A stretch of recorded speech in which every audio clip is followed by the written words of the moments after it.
What will happen in the Kremlin if the United States, by hook or by crook, by sale and acquisition or by military force, acquires Greenland? Well, I don't think there's much the Russians can do to prevent it. I don't think they're going to get into a fight over Greenland.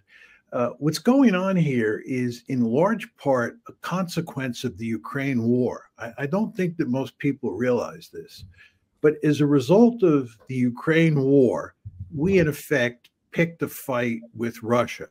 And Russia and the United States are both mortal enemies, and we're both physically located, even without Greenland, in the Arctic.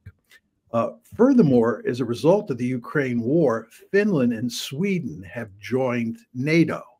That means of the 8 countries that are physically located in the Arctic, 7 of them are NATO countries. Now, this is a huge problem for the Russians because there's all this activity, this new activity up in the Arctic because the ice is melting.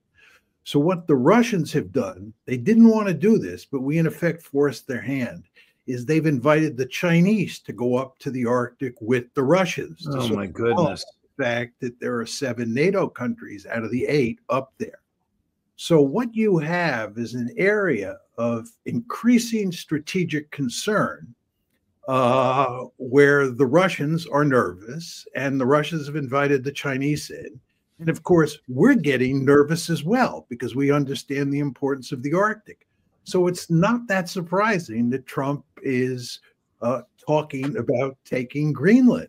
Do you subscribe to the theory that some of your colleagues on this show, for whom I know you have a lot of respect, and it's a bilateral respect, of course, have, which is that Trump is anticipating an embarrassing and humiliating American defeat in Ukraine and will divert attention from that humiliation to some other triumph, whether it's the seizure of Greenland, the seizure of the Panama Canal, or even attacking Iran?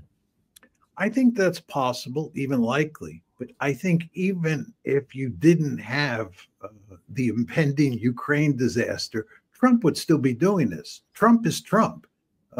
He's a master showman, and he is at the helm, or shortly will be at the helm, of the most powerful state on the planet. And he's come to recognize that he can say almost anything and get away with it.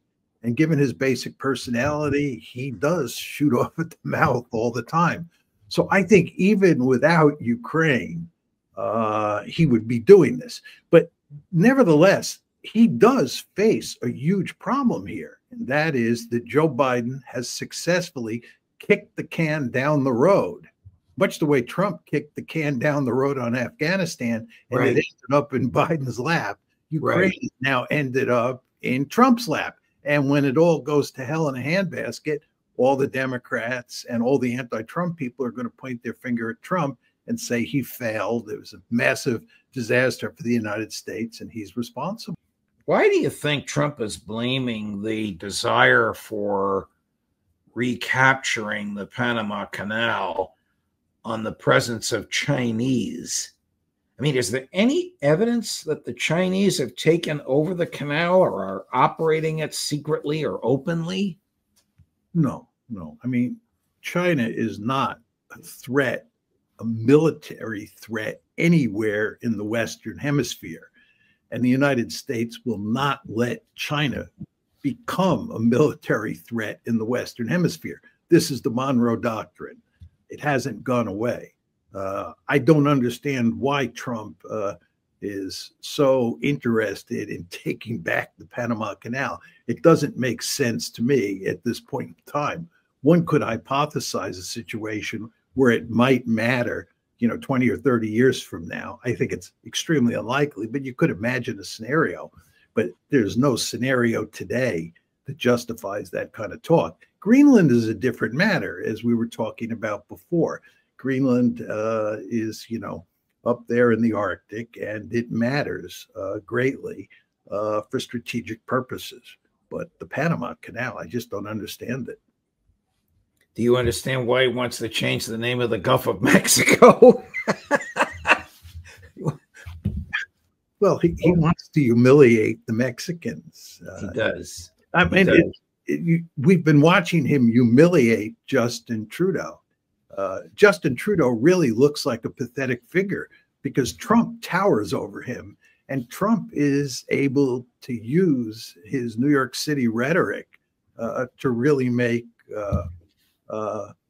Justin Trudeau look like a small figure. And so I think he's just poking fun at Canada, and I think he's poking fun at Mexico. I think so as well. I can't imagine Canadians voting to join the United States. If they did add 20 more Democratic senators to the Senate and another 100 Democratic representatives to the House, Trump will have cooked his own goose. But I think it's just fanciful. I think he enjoys stirring the pot. In the Trudeau case, he arguably fomented Trudeau's departure. Yeah, I think there's a lot of truth in that. I would point out to you that he is a classic bully. If he sees an opportunity to bully someone, he'll jump at it every time.